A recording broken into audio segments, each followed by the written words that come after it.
Apa kabar teman-teman? Kurang kencang. Apa kabar teman-teman? Yes. Hari ini saya merindukan sosok seorang yang namanya Arif.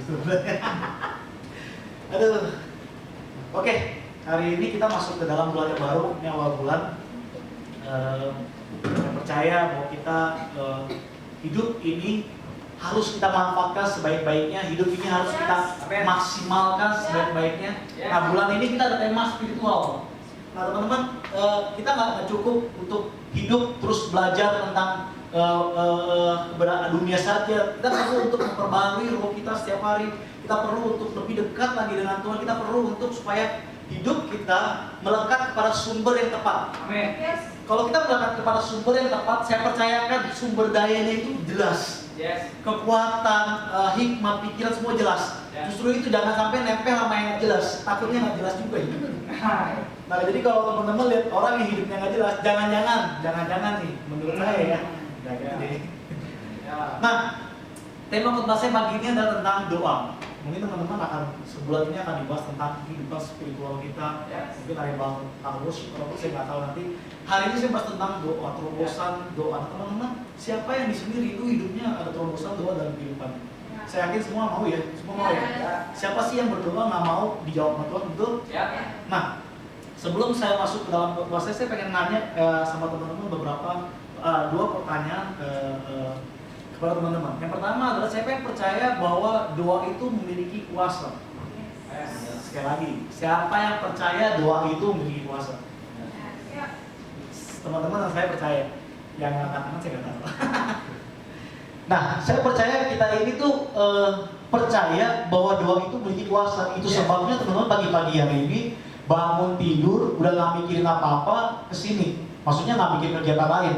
Mungkin ada nanti mau jalan-jalan atau sebagainya, tapi teman-teman prioritaskan untuk dalam tempat ini. Saya yakin teman-teman percaya itu bahwa doa memiliki kuasa. Amin. Amin. Semua setuju ya? Yes. Nah, saya kan kasih contoh bahwa doa itu memiliki kuasa.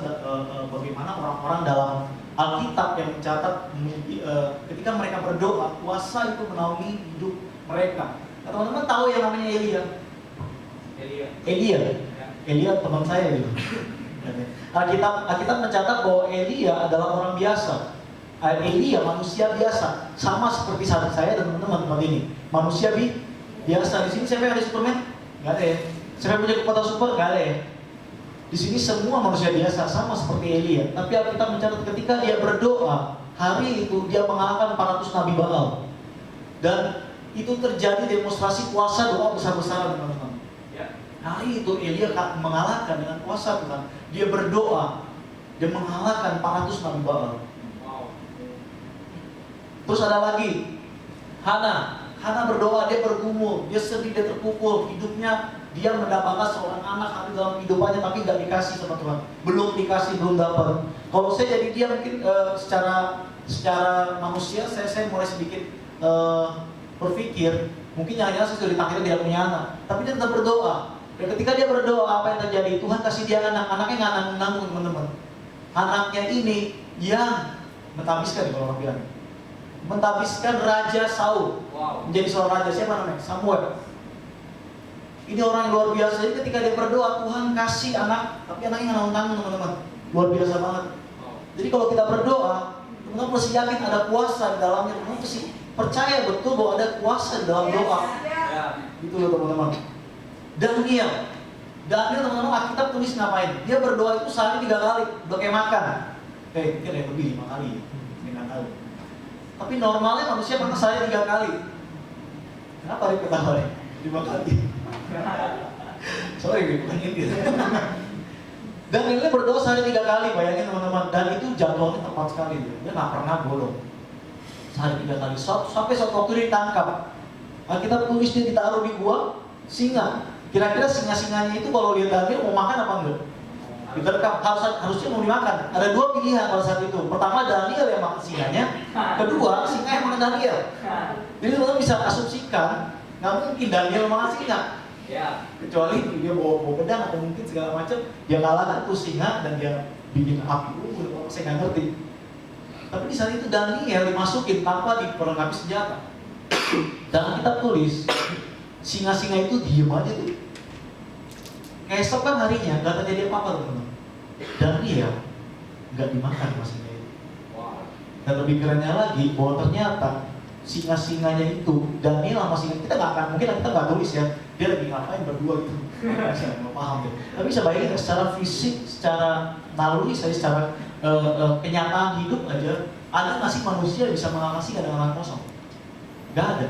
Jadi otomatis seharusnya secara logika, secara kebenaran atau secara fakta dia harusnya dimakan singa, setuju ya? Tapi kalau sampai dia tidak dimakan singa, berarti ada faktor X. Puasa dosa, puasa doa. Nah pertanyaan kedua, apakah doa itu penting bagi kita dalam hidup kita? Penting ya, semua setuju, saya teman-teman bahwa doa itu penting. Nah, di dalam Alkitab sendiri, teman-teman kalau mau cari dalam Perjanjian Baru untuk kata doa saja, kalau mau cari itu bisa sampai 100-an. Dibahas tentang bagaimana berdoa, berjaga-jaga dalam berdoa, sebagai dalam berdoa dan sebagainya.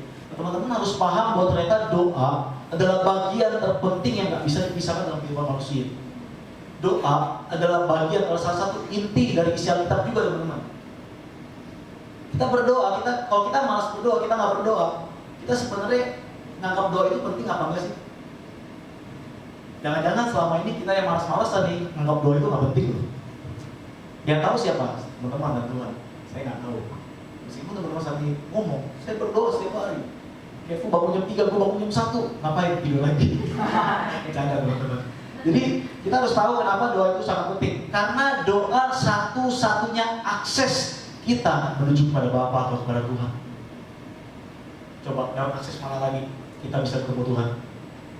Selain kita berdoa, kita ngomong secara pribadi sama Tuhan. Hanya itu akses kita ketemu sama Bapa. Bayangin, Allah yang begitu besar, Allah yang menciptakan langit dan bumi, Allah yang punya segalanya. Teman-teman, kalau misalnya kita lihat ada orang besar dalam hidup kita, atau mungkin kita tahu ada orang-orang besar yang kita sering lihat di TV segala macam, mungkin Presiden Jokowi atau orang-orang besar lainnya. Teman-teman, kadang-kadang kalau kita mau ketemu sama mereka, kita mesti ngapain? Bikin janji. Kita mesti tahu schedule dia dan disetujui dulu lagi, disetujui atau enggak. Kita harus bikin semuanya itu supaya kita bisa ketemu sama orang besar itu. Dan mungkin aja selama hidup kita nggak pernah bisa ketemu dengan orang seperti itu. Mungkin aja, saya nggak tahu.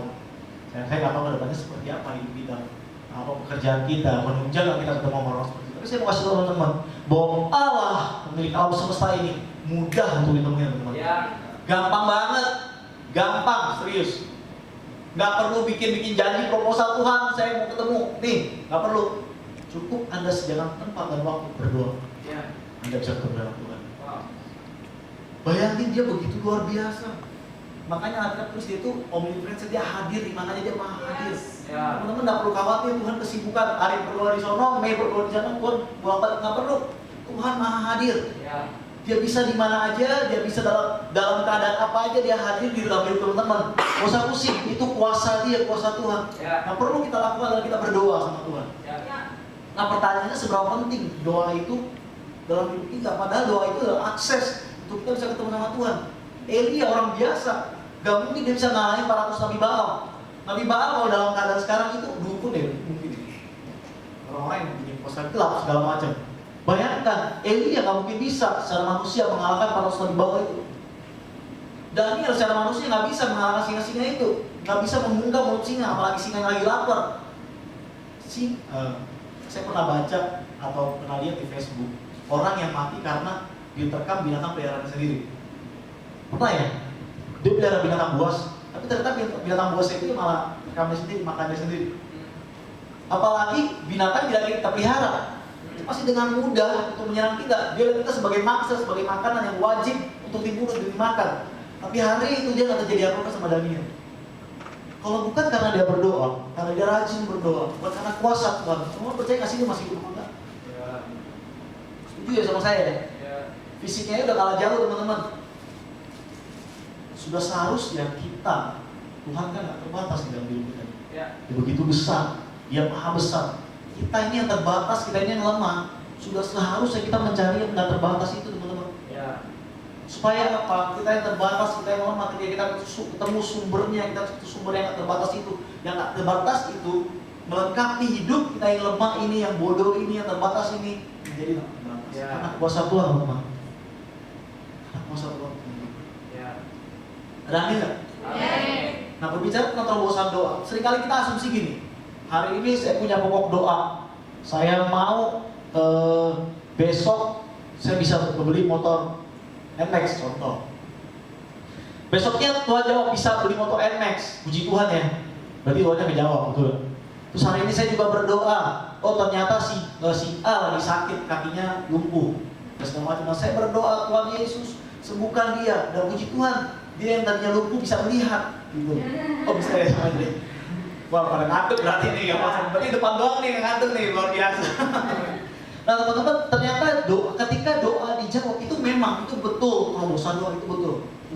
Tuhan menjawab doa kita, itu betul sekali. Tapi ada satu yang lebih penting dari cuma sekedar jawaban doa kita, teman-teman. Kita jangan mengasumsikan bahwa ternyata terobosan doa itu hanya sampai di level doa kita dijawab dan selesai. Kadang-kadang teman-teman berbicara tentang terobosan doa, berbicara tentang kehidupan doa itu sendiri yang kita bangun, teman-teman. Kehidupan doa yang bagaimana yang kita bangun sama Tuhan. Enggak cuma fokus kepada hasil, tapi di mana ketika kita konsisten melakukan itu sama Tuhan, itu yang terpenting. Jangan seperti anak kecil ketika berdoa cukup ada maunya doang datang sama orang tua. Ngomong-ngomong kalian udah bisa minta iPhone X loh. Saya kaget, beli iPhone X dong. Saya bingung, buat apaan main game? Tapi buat besok. Dia minta iPhone, buset dia melanggai saya. Nah teman-teman, jangan seperti anak kecil yang mau datang kepada Tuhan hanya ada maunya aja. Tetap konsisten ketika kita berdoa, itu menjadi gaya hidup kita, teman-teman. Iya. Amin ya teman-teman. Amin. Nah kita akan belajar dari salah satu tokoh kitab yang luar biasa banget yang bernama Yesus. Yang bernama Yesus, teman-teman. Dia adalah salah satu favorit saya, yang favorit utama sih, teman-teman. Dalam hal mengajarkan tentang doa, teman-teman. Kita buka yuk Lukas 5 ayat 12 sampai 16. Teman-teman baca deh, 3, 2, 1. Pada suatu kali Yesus berada dalam sebuah kota. Di situ ada seorang yang penuh kusta. Ketika dia melihat Yesus, bersungguhlah dia dan memohon, Tuhan, jika Tuhan mau, Tuhan dapat membangkitkanku. Lalu Yesus mengulurkan tangannya, menjamah orang itu dan berkata, aku mau Tuhan, jadilah kau lahir. Seketika itu juga lenyaplah penyakit kustanya. Yesus melarang orang itu bertanya kepada siapapun juga dan berkata, pergilah, perlihatkanlah dirimu kepada imam dan persembahkanlah untuk kelahiranmu persembahan seperti yang diberikan Musa sebagai bukti bagi mereka.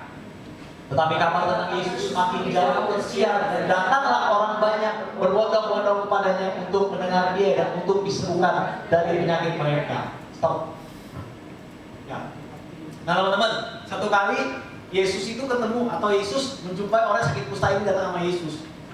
Wajar saja orang yang sakit itu minta kesembuhan sama Tuhan karena dia udah dengar kabar tentang Tuhan bagaimana dia melakukan puasa. Setuju ya? Ini Yesus itu luar biasa banget dalam demonstrasi kuasa Tuhan. Nah ketika dia disembuhkan, Tuhan sembuhkan dia. Tuhan tuh pesen, bos jangan kasih tau temen-temen lu ya, jangan kasih tau orang, lu pulang aja. Udah seperti itu, lu pulang aja. Besokannya atau beberapa hari kemudian atau beberapa saat kemudian datang orang berbondong-bondong. Yang datang itu orang sakit semua, teman-teman. Minta disembuhkan. Kebanyakan orang sakit minta disembuhkan sama Tuhan. Nah yang menarik ya 16 dikatakan seperti ini. Akan tetapi ia mengundurkan diri ke tempat-tempat yang sunyi dan berdoa. Yesus ngapain? Sembunyi teman-teman. Nah mungkin teman-teman mikir dan saya pun berpikir, kalau saya jadi Yesus dia ngapain bersembunyi? Betul gak?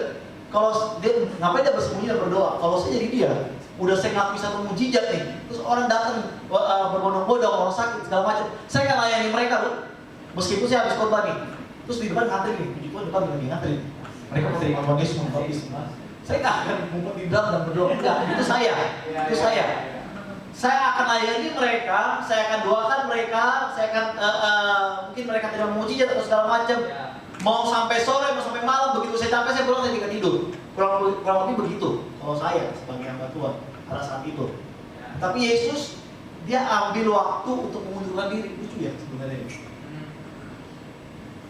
Saya mulai berpikir, Tuhan, kok begini ya jalan ceritanya? Kenapa seharusnya engkau nggak sembuhin mereka dulu, baru lu berdoa? Bener gak? Lu ambil tempat, lu tentu udah berdoa. Lu kita bayangin teman-teman, situasinya bahwa Yesus udah disembuhin nih. Terus ramai datang teman-teman. Begitu udah datang, Yesus mundur. Mundur terus tinggal kita berdoa di belakang. Bisa nggak bayangin lagi sakit? Ngapain ya? Gitu. Mungkin dia punya pikiran segala macam. Teman-teman, ternyata kalau saya lihat, Yesus mengambil keputusan di yang paling penting dalam kehidupannya adalah dia mengambil waktu dan tempat untuk ngomong sama Bapaknya di surga, teman-teman. Dalam terjemahan aslinya teman-teman, kalau ayatnya dikatakan Yesus itu melakukan ini nggak cuma sekali, dia melakukan ini berulang-ulang. Jadi ketika dia habis pelayanan nih, atau dia sebelum pelayanan, dia pasti berdoa dulu. Berdoa, dia ambil tempat, dia ambil waktu, dia berdoa. Kehidupan doa nggak bisa dipisahkan sama yang namanya tempat dan waktu. Ada banyak ayat, ada banyak yang menjelaskan tentang tempat. Teman-teman mesti paham bahwa orang berdoa itu perlu tempat, orang berdoa itu perlu waktu. Teman-teman mesti ketemukan tempat di mana teman-teman harus berdoa dan punya waktu buat Tuhan. Mau di rumah teman-teman, mau di ruang tamu teman-teman, mau di kamar teman-teman, serah teman-teman atur. Yang penting teman-teman punya waktu dan tempat, punya waktu dan tempat untuk kita bisa berdoa sama Tuhan. Saya nggak setuju teman-teman kalau kita berdoa dalam toilet, saya nggak setuju. Ada kan pernah ngomong kita bisa berdoa dalam toilet, kita bisa menyembah Tuhan. Betul. Tapi saya mau kasih teman-teman, kalau kita begitu, itu artinya segitu kita menghargai Tuhan. Bayangin, sama orang besar di toilet, Pak Presiden, Pak, tanggung, tunggu Pak. Mungkin nggak Pak Presiden berdoa, kurang banget. Apalagi kita perlakuan itu seperti Tuhan, kepada Tuhan, maksud saya.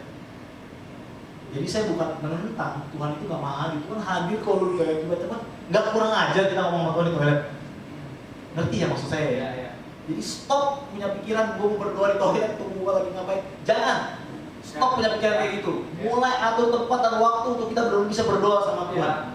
Itu akses satu-satunya kita ke Tuhan. Doa, udah gak ada yang lain. Nah waktu itu teman-teman, waktu menurut saya itu menggambarkan sikap. Sikap bagaimana kita menghargai orang lain, kita menghargai sesuatu itu penting atau enggak. Jadi itu Budi cerita, dia ketemu sama seseorang, gaji jam 7, jam 7 ya lupa. Ternyata orangnya lewat tadi tuh ya, di season city gitu ya. Enggak singkat berapa lama orangnya datang dan itu udah jauh sekali kan jamnya. Nah, ketika itu Budi menyadari bahwa ternyata orang itu nggak menghargai dia kalau mau ketemu orang. Nah, teman-teman ternyata begini. Saya nggak marah ya kalau misalnya contoh saya bikin janji sama siapa ya, Arif ya contoh. Saya nggak marah kalau misalnya saya bikin janji jam 7 sama si Arif. Terus Arif bilang jam 8. Karena saya tahu mungkin saya nggak begitu penting dalam hidup dia.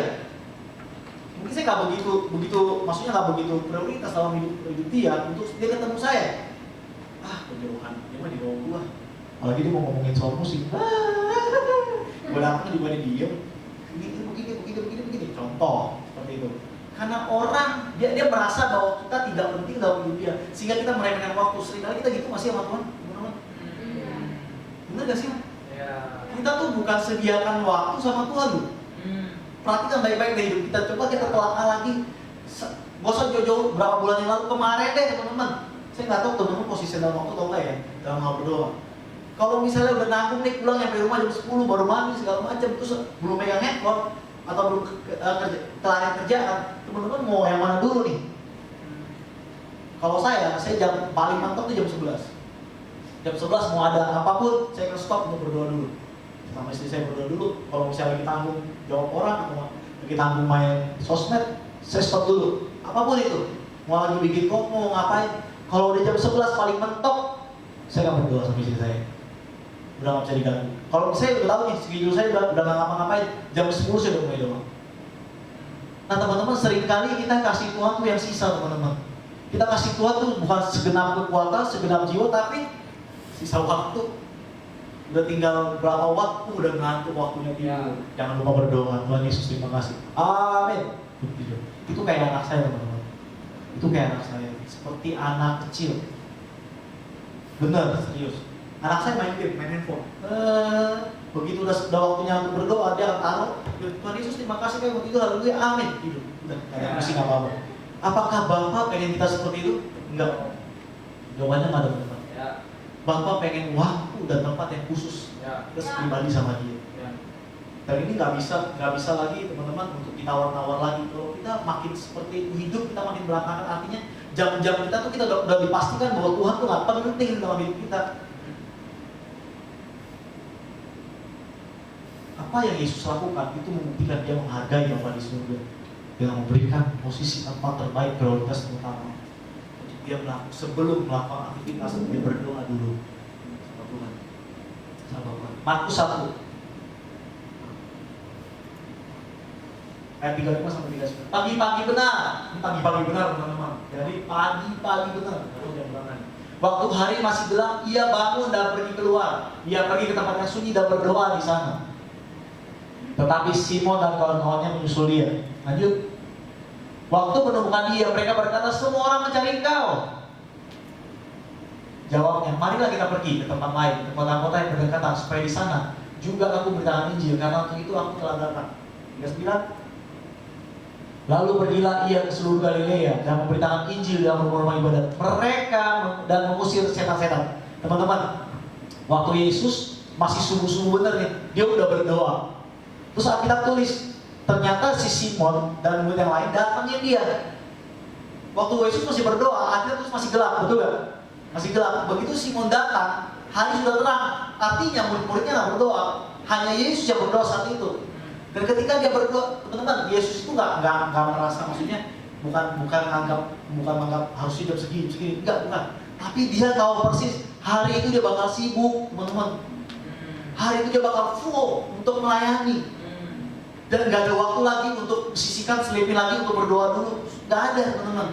Jadi Yesus prioritaskan dulu untuk dia berdoa dulu datang kepada Bapa, supaya apa? Segala keterbatasan sebagai manusia tidak terbatas, teman-teman. Apa bedanya kita sama Tuhan hari ini? Hari ini ketika kita bangun tidur, kita udah melek nih pertama kali nih, please kita harus Tuhan dulu, karena kita tahu persis udah bangun tidur, jam kita mandi, kita mau kerja, udah gak ada waktu untuk berdoa, teman-teman. Karena kualitas pembicaraan komunikasi itu harus ada, bukan cuma laporan. Itu loh. Jangan doa, Budi, gua hari ini mau begini, apa menunggu jawaban dia, kita pergi. Teman-teman, bukan kayak begitu berdoa. Berdoa itu komunikasi dua arah. Dan Daud pun melakukan seperti itu. Aku setiap pagi mengatur persembahanku dan aku menunggu-nunggu. Seperti seorang murid, Tuhan ngomong dong. Bukankah kita harus kayak gitu, teman-teman? Daud yang super sibuk aja nih. Saya nggak bisa bayangin seberapa sibuk aja Daud ini. Saya tahu hari tamu, teman-teman, hari tamu. Ya, siapa yang mau jadi kayak dia? Siapa yang mau? Mau yang katakan dong. Yang mau aja, benar. Yang mau aja. Tuhan lihat loh. Yang mau ya seperti hari tamu ya. Maksudnya kekayaannya, hartanya, apa yang dia miliki, mau ya? Setuju ya? Mau? Haleluya. Teman-teman, siap nggak bayar harga kayak gitu? Saya mau tanya dulu nih ya. Saya kebetulan istri saya berjemaat di GBK, dan GBK itu ada Pak Andreas pun. Pak Andreas pun tuh anaknya pacaran sama anaknya hari tamu. Saya lupa tapi siapa yang cewek. Si Gavin ini pacaran sama anaknya hari tamu. Nah, dia cerita, Pak Andreas ini cerita, saya itu ke rumah dia, saya itu bagaikan ukil. Iya, dalam hati saya itu orang kaya kayak ukil. Oleh kita, iya orang kaya itu Pak Andreas itu orang kaya, dan dia merasa ukil di hari tamu. Bayangin gak kayaknya kayak apa? Teman-teman terus tidak ngomongin. Lagi. Dia ngomong, saya nggak gini, saya nggak kurangi. Tadi ngomong begini, teman-teman mau kaya kayak aku nggak? Kita angkat semua, mau kaya semuanya, mau jadi semua segala macam. Dan dia ngomong, teman-teman tahu nggak? Dia itu waktunya super sibuk, teman-teman. Gila, kalau bisa dibilang tuh gila banget. Dia jam itu udah mesti keluar, terus terbang kemana-mana. Intinya tuh dia balik malam. Terus dia mesti lulus lagi, ketemu orang lagi, dan dia bisa ketemu istri cuma berapa jam, terus dia doa dulu, dia mau tidur jam 1. Jam 4 dia mesti bangun lagi, doa dulu, itu siklus dia. Bisa nggak kayak gitu? Bolak-balik, ngatur apa perusahaan dia semuanya, terus kemana, hidupnya tuh bener-bener wow banget. Gila banget waktunya maksud saya. Dan dia ngambil prioritas waktu, ternyata dari dia cerita ya, dia cerita, saya tuh tiap jam 4 saya masih berdoa untuk melewati hari saya hari itu, saya masih berdoa dulu. Nah pertanyaannya, seberapa sih kita hanya saja modelnya ukil, Masa sombong amat. Doa aja susah teman-teman. Come on. Kita harus bangun hubungan doa itu sendiri. Kita bangun fondasi doa kita sendiri.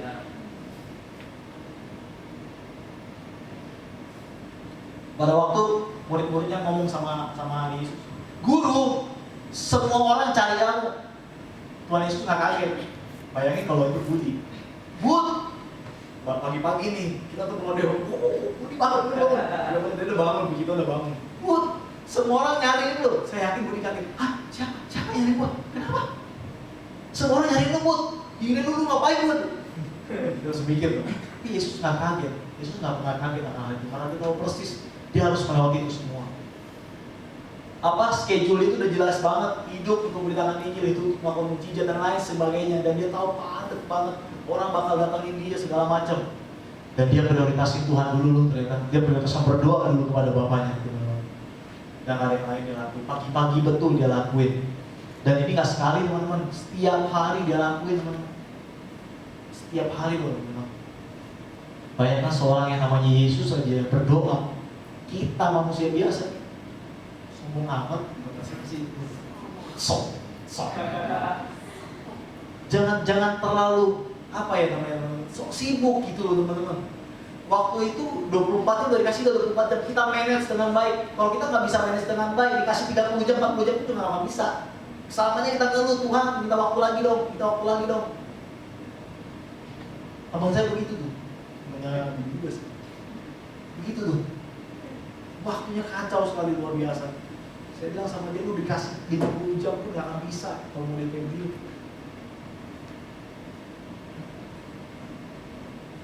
Nah, teman-teman harus tahu, gak usah sibuk apapun, kita harus punya prioritas yang betul di hadapan Tuhan. Kita harus punya prioritas untuk datang kepada Tuhan lebih dahulu. Dan Alkitab tulis, semuanya itu ditambahkan teman-teman. Semuanya teman-teman. Semua ditambahkan, bukan dikurangin teman-teman. Bukan dikurangin, itu kita makin kasih waktu bahwa Tuhan itu ditambahin. Apa sih yang menjadi kekhawatiran kita sehingga mengalahkan kuasa doa itu sendiri? Apa sih yang bikin kita begitu luar biasa takut sampai doa aja nggak bisa gitu?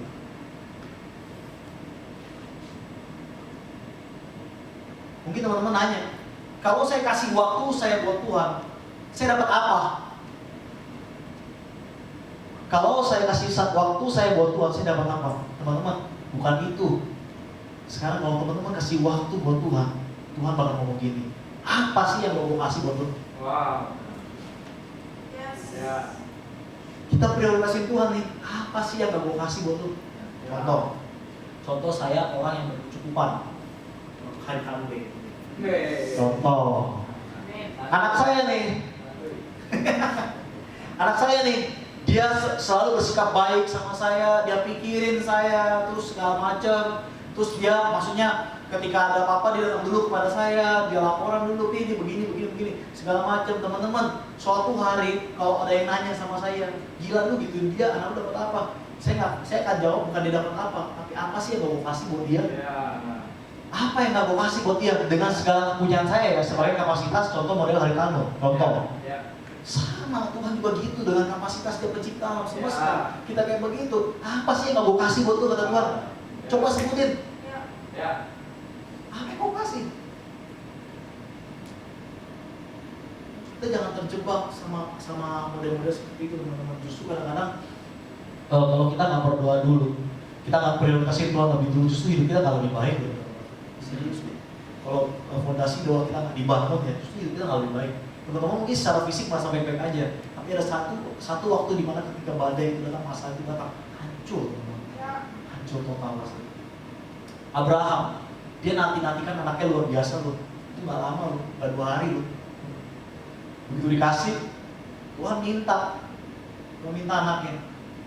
Abraham nggak mikir, besoknya dibawa langsung. Let's go, bawa naik ke gunung. Begitu mau disembelih, mau dibunuh, mau dipotong, mau disembelih, Tuhan bilang jangan, stop, jangan lakukan itu Abraham. Dan ketika Tuhan melihat itu, Tuhan ngomong gini, aku bersumpah, aku akan memberkati engkau, keturunanmu seperti pasir-pasir di tepi pantai, bintang di langit itu hitungannya sendiri. Itu sumpah Tuhan, berkatnya melimpah sampai hari ini melimpah. Ketika kita gitu juga sama Tuhan, Tuhan kan gak perlu takut sama hidupnya sendiri. Apa sih yang gak hasil? Apa Tuhan? Seberapa takut kita sampai kita tuh gak percaya sama Tuhan.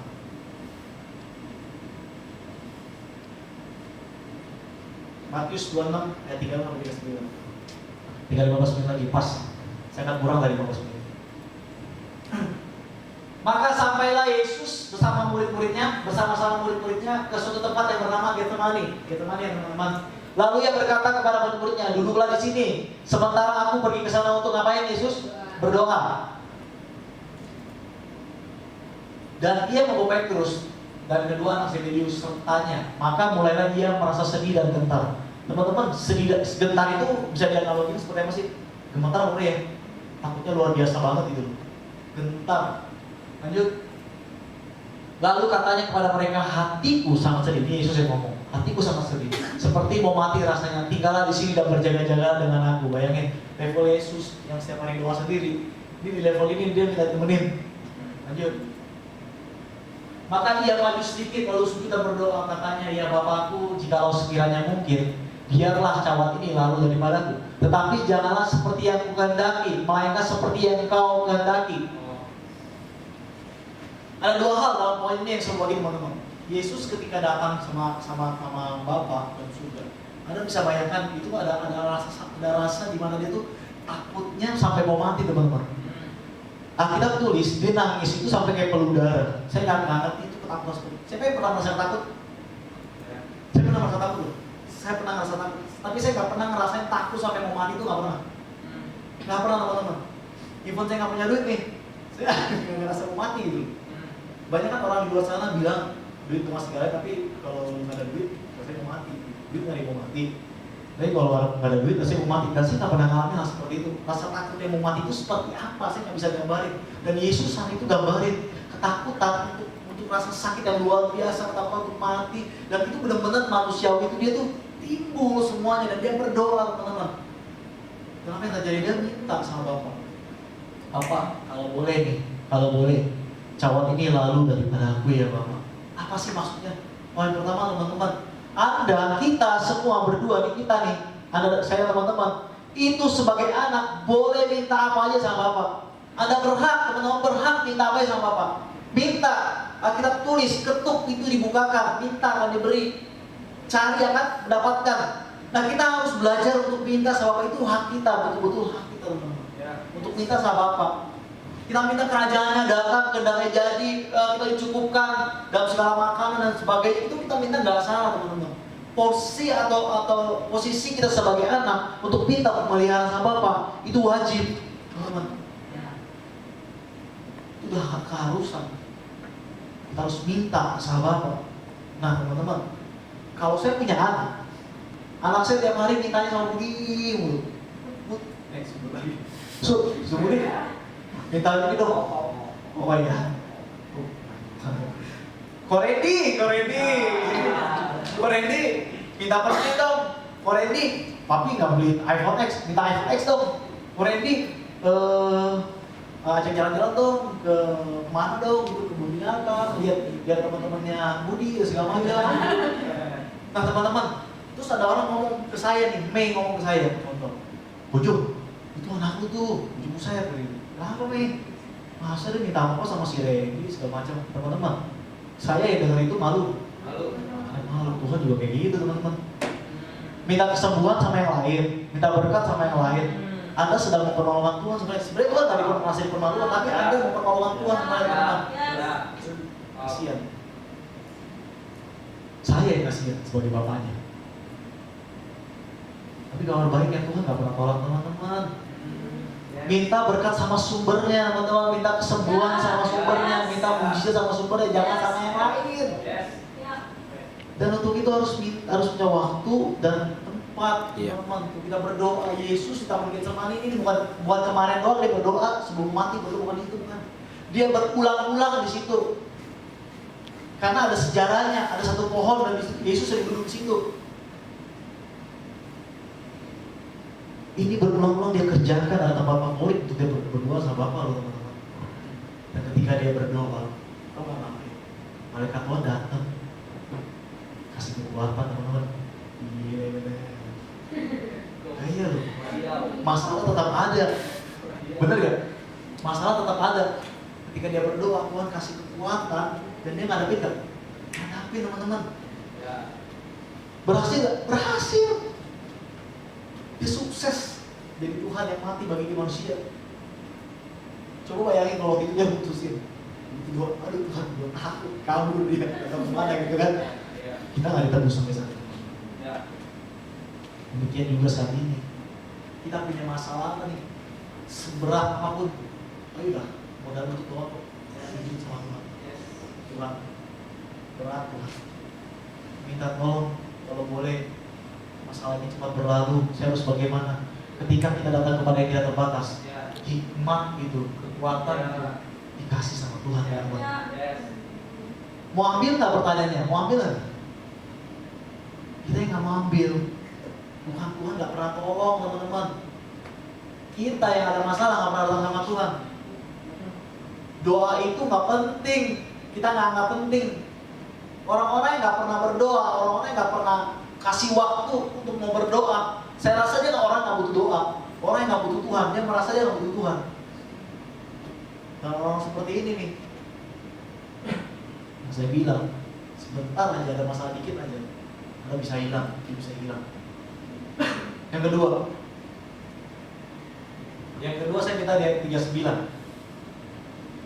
Tadi di ayat terakhir, Matius 2.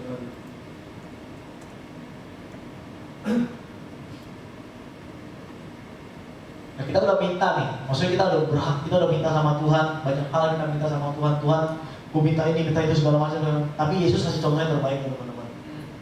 Begitu kita udah minta semuanya, di akhir doanya dia ngomong gini, biarlah kehendakmu yang jadi. Tetapi biarlah kehendakmu yang jadi. Teman-teman, kadang-kadang apa yang kita minta belum tentu sesuai dengan kehendak Tuhan.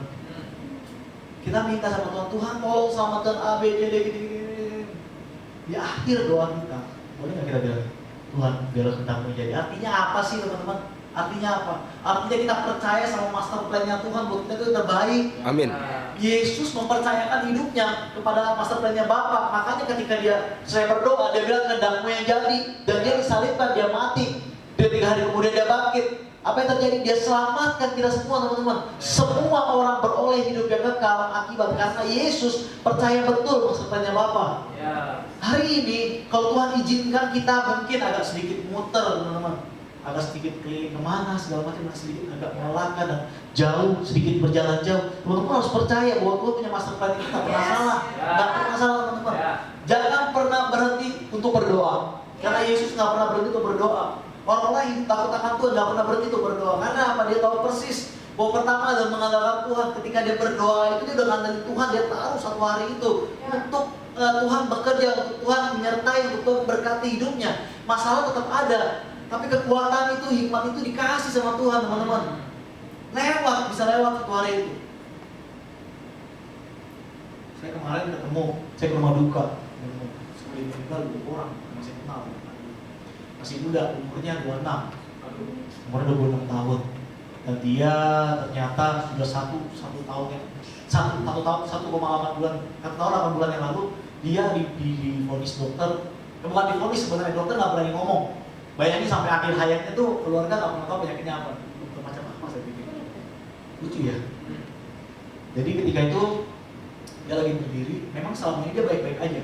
Dia lagi berdiri nih, Mami, aku pusing, dia ngomong gitu. Mami, aku pusing. Dan memang dia sama suka bercanda. Kamu jangan bercanda kamu kayak gitu. Beneran Mami pusing, beneran. Jatuh. Begitu jatuh, dia nggak bisa bangun. Udah bangun, jangan bercanda. Katanya beneran. Nggak bisa, beneran pusing. Pingsan dan dibawa ke rumah sakit. Singkat cerita, dia ternyata kekurangan darah. Di infus saudara, masuk. Dibawa pulang, 2-3 hari darahnya habis lagi. Tebal, ayo, naik ke data. Iya. Tapi sih, saya dengar sebelumnya dia katanya punya lupus. Saya nggak paham deh, itu modelnya seperti apa. Setahu saya setahun yang lalu, dia seperti itu, dia divonis. Jadi benar-benar tuh, bukan dia nggak divonis, dia transfusi darah habis. Dia bolak-balik teman-teman. Bisa seperti itu, tau nggak? Kemarin dia mamanya cerita sebelum ajalnya menjemput, dia sama bapaknya nyanyi. Ma, kayak gitu. Kan bapaknya tuh selalu sedih, maksudnya bapak tuh sedih. Bapaknya tuh ngomong gini, saya selalu sedih mengenai anak saya ini. Saya belum merasa udah tua, dan segala macam. Saya takut kalau saya pergi duluan. Ini hal yang wajar ya sebagai orang tua. Iya. Saya takut kalau saya pergi duluan, dia siapa yang ngurus? Mengingat dia sakit-sakitan segala macam, dia siapa yang ngurus? Terus ada nggak sih laki-laki yang mau sama dia? Kekhawatiran itu muncul, teman-teman. Dan kemarin di akhir hayatnya sebelum dia ini dia nyanyi sama bapaknya. Dia nyanyi, nyanyi cuma sih aku berserah maju selama segala macam, aku berserah dan sampai selesai, amin. Besoknya dipanggil Tuhan. Dan itu perjalanannya nggak mudah. Terus bapaknya nggak mau nanya lagi Tuhan, dia ngomong gini, saya tahu anak saya di tempat yang terbaik saat ini. Anda bisa bayangin, dia percaya sama sebenarnya bapak. Dia nggak mau hujat bapak, dia tetap berdoa dan dia bilang, saya mau tetap melayani Tuhan sampai saya mati. Itu orang yang punya kualitas doa setiap hari. Orang yang punya kualitas doa kelihatan kok, teman-teman. Justru orang yang punya kualitas itu yang kelihatan juga nanti. Awalnya sih keren. Wah, masalah dalam nama Yesus segala macam. Kita akan lihat perjalanan hidup dia nanti. Salah satu lagi, dia cerita, papa saya 9 bersaudara. Dia ngomong seperti ini, saya 9 bersaudara. Papa saya, adik saya punya satu adik doang laki-laki, satu adik laki-laki doang maksudnya, laki-laki doang. Dan adiknya itu dipanggil tuh gara-gara waktu itu dia pergi ke puncak atau mana gitu ya, saya lupa, dia cerita kemarin baru cerita. Terus pulangnya dia sama pacarnya kena, yang pacarnya dibawa ke rumah sakit Husada, yang satu lagi dibawa rumah sakit saya lupa Tarakan ya, segala macam dibawa. Yang satu yang cowoknya ini divonis kena malaria, yang satu lagi cewek ini kena demam berdarah segala macam. Nah, singkat cerita, sebagai seorang kakak dia bilang, saya mau kasih yang terbaik. Saya tahu, rumah sakit Pluit. Saya mau yang terbaik buat adik saya. Menurut saya itu yang terbaik waktu itu di rumah sakit Pluit. Tapi begitu dikasih obat malaria segala macam, ternyata nggak sembuh dan dipanggil Tuhan. Nggak sampai situ teman-teman, kita nggak benar-benar nangis segala macam. Waktu itu papa saya punya jadwal, pas hari Minggu, dia meninggalnya hari Sabtu. Hari Minggu papa saya punya jadwal tuh, dia mau perjamuan kudus, dia mau apa? Dia biasa di bendera, saya nggak paham ngapain gitu kan. Di bendera, terus dia bilang, anak ini ngomong sama papanya, Pak, udah, kita kan lagi berduka, wajar lah kalau misalnya kita nggak hadir sehari. Hari itu, kemarin itu benar-benar bikin saya tuh udah blessing yang luar biasa. Sederhana banget teman-teman bahasanya. No, apapun yang terjadi, saya tetap melayani Tuhan dulu. Dia datang ke gereja loh teman-teman. Gila bendera, nangis, air mata, dia nangis, dia percaya betul. Master plan Bapak yang terbaik dalam hidup dia. Kalau orang nggak punya kualitas doa yang benar, saya yakin nggak bakal seperti itu. Iya, bisa. Udah melayani Tuhan, gila, sungguh hidup udah full time, masih dapat masalah kayak gini. Bisa, teman-teman. Nah, pertanyaannya, kita mau datang kepada sumbernya doa nggak saat ini? Ya, saya udah mau selesai. Terakhir, dalam Lukas 6 ayat 12.